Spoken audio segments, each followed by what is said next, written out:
Hi, I'm Sarah Giles. I write chapter books for kids. I am the mom of a third grader and a fourth grader, and I also have a job as a research analyst, but in my free time in the very early hours of the morning, I love to write, and I love to write books for kids. I'm coming to you all the way from the state of Washington, just west of the Cascade Mountains. Here's a picture of what it looks like. Well, in the summertime at least. Today we're going to talk about all of the outside things and inside things that make us who we are. First, I want to see if you can tell a little bit about me just by looking around my office. There are some clues to some of the things that I am interested in. There is a clue to who one of my favorite authors is. And if there are any college sports fans watching, you might see a clue on my bookshelf of where I went to college. These are all outside things about me, but I also have other things on the inside, traits, feelings that also make me who I am. One of the things that you might not be able to tell about me just by looking is that I'm actually a little shy. So sometimes talking in front of people, meeting new people, or even talking into a video camera can be hard for me. And while it might not be showing on the outside all the time, it's definitely a part of who I am, and it definitely shapes the way that I do things. So today we are going to talk about all of these outside and inside things, and how we could put them into a collection called a me map. And now on to the lesson. But before we get started, I have a little homework for you to do. Oh, don't worry, it's totally easy. All you have to do for this assignment is find the meaning of 3 new terms. These terms will be in the reading in just a moment, so it's important that you know what they mean. The first term is water bear, which is also called a tardigrade. The second term is yurt, and the third term is bouillabaisse. To find the meanings of these words, you could ask a parent or a teacher, look it up in the dictionary, or, with the parent or teacher's permission, you could check out Max's Weird Word of the Week at sarahgilesbooks.com. You can pause the video here and then start it up again once you have finished the homework assignment.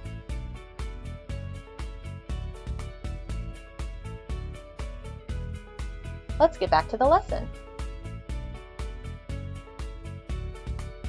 A me map is a collection of some of the outside or external things and inside or internal things that make us who we are.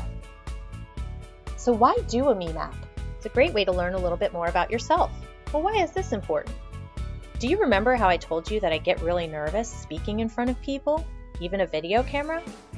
Well, once I realized that this is part of me, I use my brain to figure out how to deal with my feelings, but still get to do awesome fun things like visit with your class today. Since I know that I get nervous, I make sure to prepare in advance and practice what I will say so that I have a little more confidence that it's going to go well. I use this knowledge of my feelings, plus my brain power, to figure out how I will get through the world in a way that's just right for me. It's also a great way to understand more about the people around us. To understand that there might be more to them than what we see on the outside too. You could also do a me map for a character you're imagining. By listing some of their hobbies, habits, skills, or feelings, you begin to see what they're really like. Once you know what they're like, being able to write what they're going to say or do in your story becomes easy. I'm going to read to you a little bit about one of my favorite characters, Max McConk, and then we'll take a look at what Max's me map would look like. In the first book of the Fitting Out series, The Friendship Experiment, main character Max has just revealed that his best friend moved away, and he realizes he doesn't know how to make new ones. He never had to before. School starts in just 1 month, and he's going to be totally alone if he doesn't figure this out. And fast. Plus, he feels like he's different from the other kids, and he's not sure that they're going to want to be friends with him anyway. We pick up in the story where Max is just about to tell us how different he really is. Chapter 2. Bio, Maximilian McConk. I'll start with the easy stuff. My full name is Maximilian Alexander McConk, and I am 9.85 years old. I have curly black hair. Lots of curly black hair. I live in a blue house with my mom, dad, pop, and my older brother. What you must also know about me is that there are 2 hobbies that I love more than anything else. By coincidence, They're the same two things that drive my big brother absolutely crazy. Hee hee. First, I read a lot. I have read so many books that I've lost count. You name it, I have read about it. This means that I probably have close to 1 million random facts stored in my head. But it doesn't stop there. I love to talk about all the facts I pick up, especially the weird ones, like basically anything related to water bears. Second, I love to find rhymes for words. I think this will make it much easier to live out my plan to become a chart-topping, album-dropping rap battle champion someday. Either that or a doctor. Anyway, when I have something really important to say, I figure it sounds better when I make it rhyme. Now that you know a little more about how I roll, I'm going to take it a step further and tell you everything. I have prepared the following official bio, short for biography, telling you all about what it means to be me. And it rhymes, of course. Official bio, Maximilian McConk. My name's Maximilian, but I go by Max. Ahead is a list of the maxiest facts.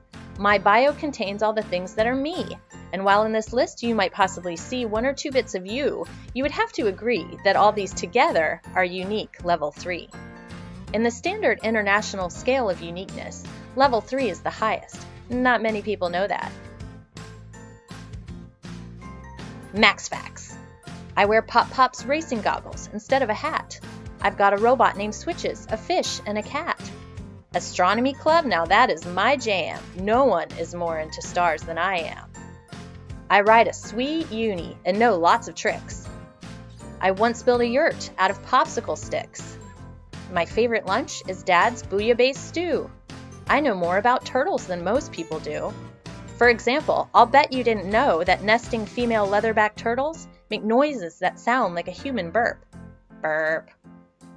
I like to read about music and sing about books. My cape probably looks different than your cape looks. Wait, do you not have a cape? You should consider getting one. They provide both style and aerodynamics. I take banjo lessons each Friday at 4. Most kids take guitar, but I like banjo more. I'm crazy bad at football and can't really dance. I once spent a whole weekend researching ants for fun. Check this out. Since they don't have ears, ants use special organs on their lower legs to detect vibrations in the ground as a way of hearing. After reading through this list, you're probably thinking, whew, that's a lot of different packed all into one guy. But this is the way I have always been. 1 in a million. Unique. Level 3. So back to the me map. Let's take a look at what it would look like if Max filled it out. He tells us something about what he looks like, about what his treasures are, his pets and his robot. He tells us a little bit about his tastes. Max also shares with us something that he's good at. And he even tells us something that he's bad at. After all, that makes us who we are too, right? And he tells us a little something about what he likes to do for fun.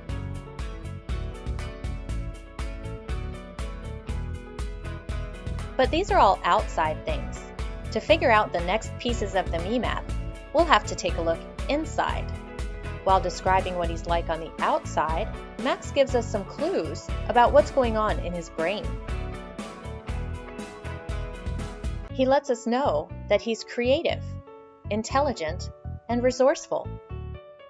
We can tell he's creative because he likes to make up rhymes. That's a very creative thing to do. And it's fun. We can tell he's intelligent because he told us he likes to read, learn new facts, and use those facts in his daily life. We can also tell that Max is resourceful. Resourceful means knowing what you need to solve a problem or complete a task and knowing where to find it. We can tell that Max is resourceful because he decides to find his own way to make new friends just in time for school. We should also talk about what might be going on in Max's heart. If you've studied the body, you know that the heart is really a muscle that pumps blood throughout our body to keep us moving. But sometimes in art and literature, we think of the heart as a symbol of where we keep our feelings. When I talk about the heart in the me map, I'm using it in this way. If we follow the clues about what Max is feeling, we discover that he's feeling a little worried. He feels different, but also hopeful. We know that he's worried that he won't be able to make new friends before school starts and he'll wind up all alone. Max told us himself in his bio how different he feels from the other kids. But we know that Max is hopeful because instead of giving up, he decides to find his own way to break out and make new friends.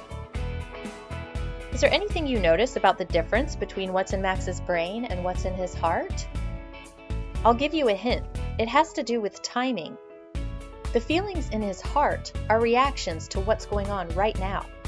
But the skills, tools, and traits we see in Max's brain are lasting. The things in Max's brain are probably things that he's been growing and building since he was little, and they might stay with him throughout his life. But if you get a chance to read The Friendship Experiment, you would see that the feelings in Max's heart are quite different after he goes through his experiment. So that's it. The me map is now complete. Now it's your turn. You're the main character in the story of your life. You can list out your external and internal traits so that you or anybody you share your map with can see a collection of things that make you, you. If you get to share your me maps with your classmates, it can be fun to look around and see who might have the same hobbies or interests as you do. Or maybe you find someone where everything on the outside is different, but you've got the same things going on in your brain or in your heart. That can be a really cool way to get to know someone a little bit better. So I really hope that you've enjoyed the me map lesson, and I hope you get a chance to create one for yourself, or maybe a character that you're imagining and can't wait to write about. Thanks for watching. Bye.